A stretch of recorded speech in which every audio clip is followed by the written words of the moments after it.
우리 주제표와 우리 감사 캠페인 같이 하겠습니다. 감사의 씨를 뿌려 행복의 열매 맺는 교회, 감사의 향기가 되겠습니다.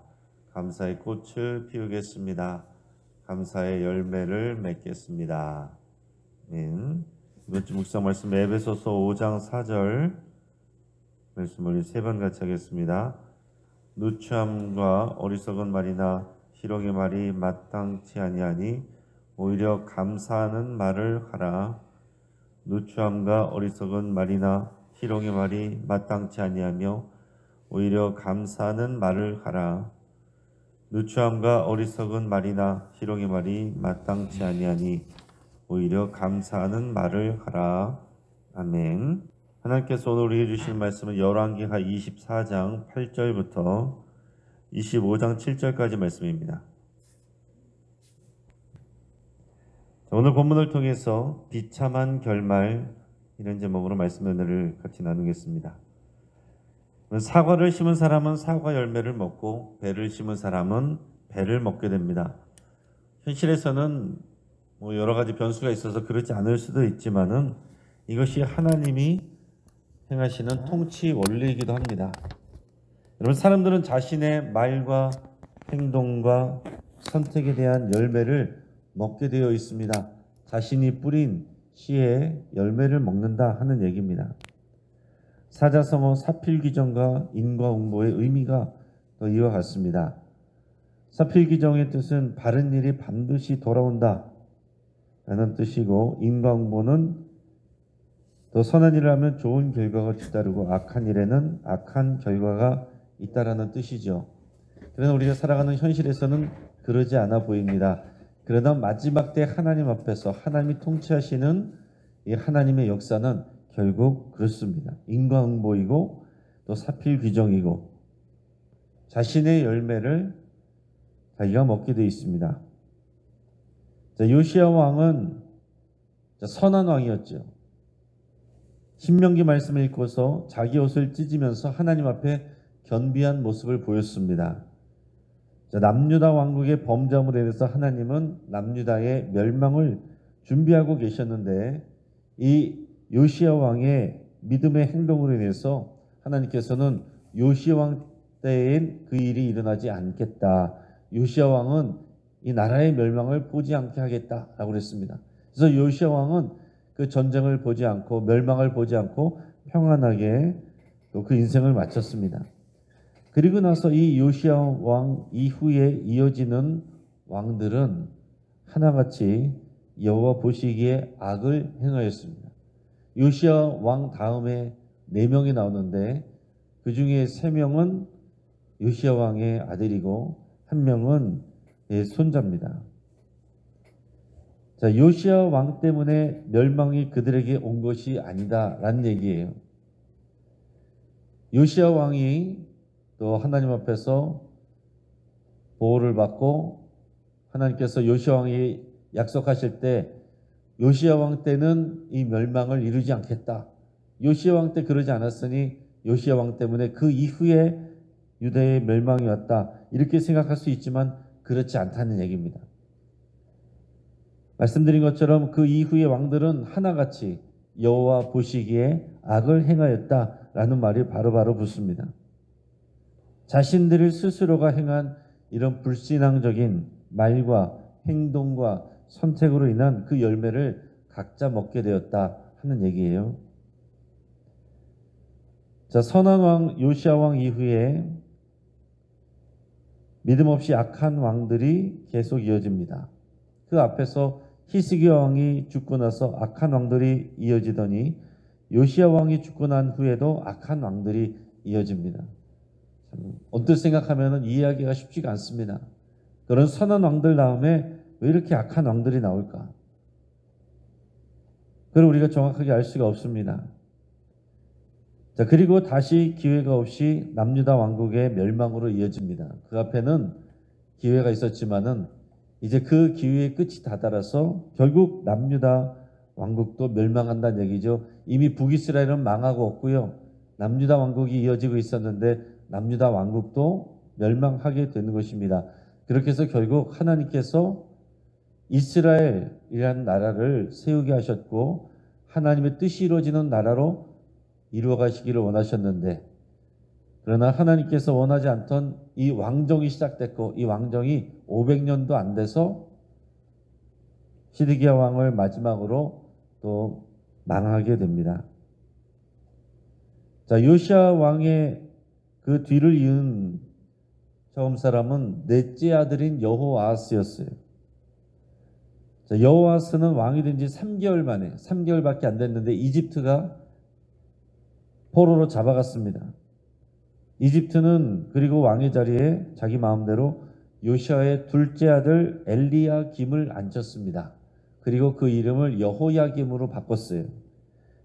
그러니까 이 여호야김은 태생적으로 어쩔 수 없이 친애국적인 성향을 가질 수밖에 없습니다. 한동안 이집트에게 충성을 했는데 나중에 바벨론이 공격을 해왔습니다. 그래서 어쩔 수 없이 3년 동안 바벨론을 섬겼는데 바벨론을 배반해요. 그리고 이제 애굽을 의지하려고 그러다가 비참한 죽음을 맞이합니다. 자, 이 엘리야김, 여호야김이라고도 하는 이 왕 이후에 그의 아들인 여호야긴이 왕위에 오릅니다. 그게 오늘 본문의 말씀의 시작이에요. 오늘 본문의 24장 8절 말씀 같이 읽겠습니다. 여호야긴이 왕이 될 때에 나이가 18세라 예루살렘에서 석 달간 다스리니라. 그의 어머니의 이름은 느구스다요 예루살렘 엘라단의 딸이더라. 자, 14절 15절 같이 읽겠습니다.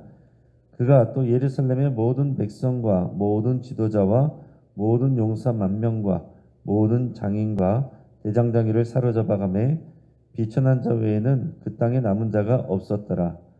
그가 여호야긴을 바벨론으로 사로잡아가고 왕의 어머니와 왕의 아내들과 내시들과 나라의 권세 있는 자도 예루살렘에서 바벨론으로 사로잡아가고. 자, 여호야긴이 18세 왕이 되었는데 여호야긴의 통치 기간도 3개월에 불과합니다. 왕이 된 지 3개월 만에 바벨론으로 끌려가요. 바벨론 왕 느부갓네살이 예루살렘 성을 에워싸고서 이 유다의 왕 여호야긴과 그의 어머니와 신복과 내시들과 또 성전의 왕궁의 보물들을 다 가져갑니다. 성전의 금그릇들을 다 파괴합니다. 그리고 예루살렘의 모든 백성들을 또 모든 지도자와 함께 데려가고 모든 용사 10,000명, 모든 장인과 대장장이들을 다 사로잡아갑니다. 그리고 유다 땅에는 오직 비천한 자들만 남겨놨어요. 그리고 뿐만 아니라 용사 7,000명과 장인과 대장장이 1,000명을 잡아갑니다. 이들은 모두 전쟁을 수행할 수 있는 사람들이었어요. 그러니까 도발하지 못하도록 이런 사람들을 다 잡아가는 겁니다. 그리고 바벨론은 요시야 왕의 아들이자 여호야긴의 숙부가 되는 이제 마따니아를 왕으로 자기들이 마음대로 세우고 그의 이름을 시드기야라고 합니다. 이 사람이 이 남유다 왕국의 마지막 왕이고 20번째 왕입니다. 그리고서 이제 그 시드기야의 이야기가 나오는 거예요. 자, 시드기야는 21살의 왕이 되었고 11년간 다스리게 됐습니다. 마지막 왕인데 11년간 다스렸다는 것은 무슨 얘기입니까? 11년 만에 나라가 완전히 멸망했다라는 얘기예요. 시드기야는 바벨론 왕 때문에 남유다의 왕이 됐습니다. 그렇지만 그도 바벨론 왕을 배반했어요. 이때에 활동했던 선지자가 예레미야 선지자인데 예레미야 선지자는 절대로 그러지 말라고 그랬습니다. 오직 바벨론을 대항하지 말고 저항하지 말고 그냥 끌려가라, 그렇게 얘기했습니다. 이것이 하나님이 정하신 지금 일이기 때문에 이 일에 저항하지 말고 그 하나님의 말씀에 순종해라, 그렇게 말했는데 시드기야 왕은 그 말을 듣지 않습니다. 어떻게든지 이집트의 도움을 받으려고 하고 이집트가 자기들을 구원해주고 도와주겠지, 이렇게 생각합니다. 그러나 하나님은 이미 마음을 정하셨어요. 바벨론을 심판의 막대기로 세우셨습니다. 이 시드기야 왕 9년에 바벨론 왕 느부갓네살 왕이 대규모 군대를 이끌고 와서 예루살렘을 포위했습니다. 진을 치고 주위에 토성을 쌓았습니다. 이제 예루살렘 안에 있는 사람들은 꼼짝없이 갇혔어요. 왕도 갇혀 있습니다. 시드기야 왕은 말씀드린 것처럼 예레미야 선지자의 말을 절대로 듣지 않습니다. 하나님의 말씀을 듣지 않습니다. 막연히 이 이집트가 자기들을 구원해 줄 거라고 기대하고 있습니다. 하지만 이집트는 자신들의 구원자가 되지 못했고 이집트도 바빌론에게 또 패망합니다. 또 그 와중에 이 성중의 기근이 심했습니다. 또한 시드기야 왕이 의지했던 성벽도 바벨론 군대에 의해서 허물어지게 됩니다. 자, 이 시드기야 왕이 의지했던 모든 것들이 다 허물어져요. 이집트도 성벽도 그 군사도 모든 것들이 다 허물어집니다. 그러니까 나중에 시드기야 왕은 백성을 버리고 도망갑니다. 그랬다가 추격해온 바벨론 군대에 잡혀서 이 바벨론 왕 느부갓네살 앞에 서게 되는데 그렇게 잡힐 때 그를 호위하던 모든 군대가 시드기야 왕을 버리고 다 흩어져서 도망가 버렸습니다. 시드기야 왕이 의지했던 모든 것들이 다 허망하게 사라집니다. 그리고 바벨론 왕 느부갓네살은 시드기야 왕이 보는 앞에서 시드기야 왕의 모든 아들들의 그 생명을 빼앗습니다. 다 죽여버립니다. 그리고 나서는 시드기야 왕이 두 눈을 뽑고 노사슬로 그를 결박해서 바벨론으로 끌고 갔습니다.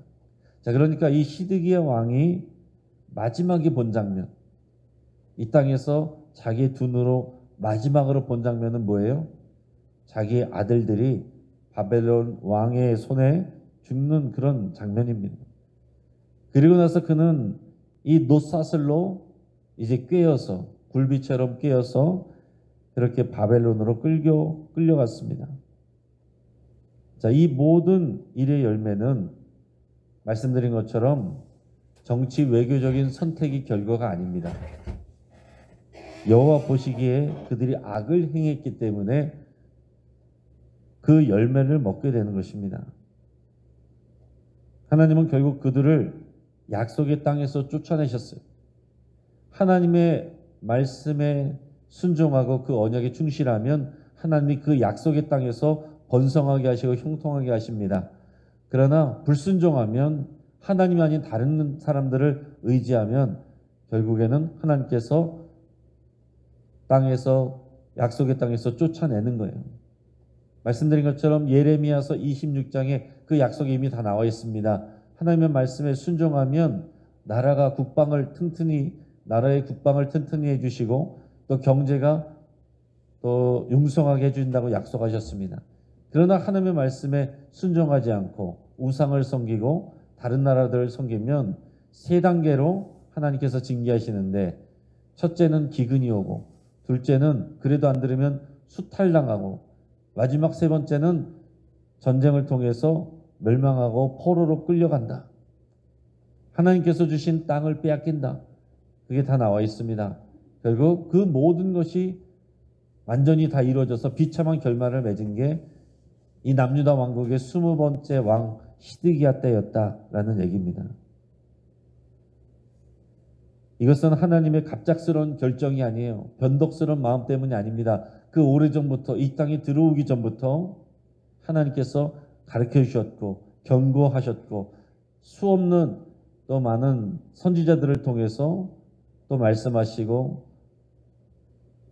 그러지 말라고 하셨던 그런 내용들입니다.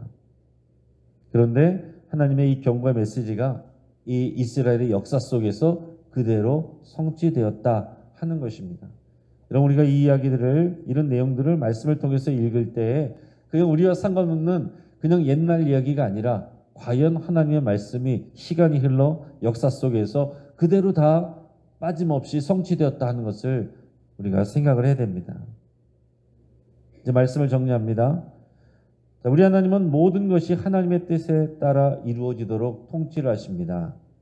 사람들이 상황을 결정하는 것처럼 보여도 그 결과를 주시는 분은 여호와 하나님이십니다. 이게 우리의 믿음의 고백이어야 돼요. 요시야 왕 이후로 모든 왕들 4명의 왕들은 하나같이 여호와 보시기에 악을 행하였다라고 평가를 받습니다. 자, 이 요시야 왕 때문에 그들이 망하는 게 아니라 자신들이 선택한 그런 행동과 선택, 그런 말로 인한 그 불신앙 때문에 징계를 받는다 하는 겁니다. 자, 시드기야 왕은 바벨론의 신 애굽을 의지했다가 망하게 됩니다. 자신의 아들들의 죽음을 마지막으로 보게 되고 자신은 두 눈이 뽑히고 노사슬로 결박당해서 머나먼 땅 바벨론으로 끌려갔습니다. 그러나 누구도 원망할 수 없어요. 여호와 하나님을 경외하지 않고 그의 말씀에 불순종한 대가가 이렇게 큰 겁니다. 자, 못난 왕들은 다 하나같이 애굽과 바벨론의 눈치를 봤습니다. 애굽을 선택했어야 됐느냐, 바벨론을 선택했어야 됐느냐, 그 어떤 것도 답이 없습니다. 여호와 하나님을 선택했어야 되는 거예요. 그들을 막으시고 세상을 통치하시는 분은 여호와 하나님이시기 때문에 그렇습니다. 시드기야 왕은 여호와 하나님을 올바르게 경외하지 않았기 때문에 누구보다도 비참한 결말을 맺게 됩니다. 오늘 이런 모든 내용들을 반면교사 삼아서 하나님의 말씀에 철저하게 순종하시는 저와 여러분 되기를 주의 이름으로 축복합니다.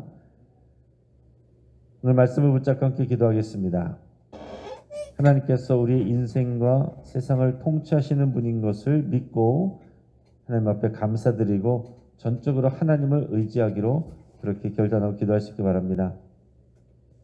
지금까지 내가 하나님보다 사람을 더 의지하고 또 다른 방법을 의지했던 것들을 여러분 회개하시고 오직 여호와 하나님을 믿고 따르기로 결단할 수 있기를 바랍니다. 또 우리 안에 부모님이나 남을 원망하는 마음이 있다면 다 주님 앞에 내려놓으시고 오직 자신의 믿음으로 살아가기로 결단할 수 있기 바랍니다. 환우들을 위해서 같이 기도해 주시고 또 열두들 프로젝트와 다음 세대를 위해서 또 이 땅의 여야 정쟁이 멈춰지고 대화할 수 있도록 위해서 간절히 기도하겠습니다. 시간 주여 한번 부르짖고 합심해서 함께 기도하겠습니다. 주여 할렐루야. 내 마음으로 감사를 드립니다. 아버지여 이 아침에 우리를 불러주시고 깨워주시고 생명 주시고 믿음 주시고 또 믿음의 자리에 나오게 하시고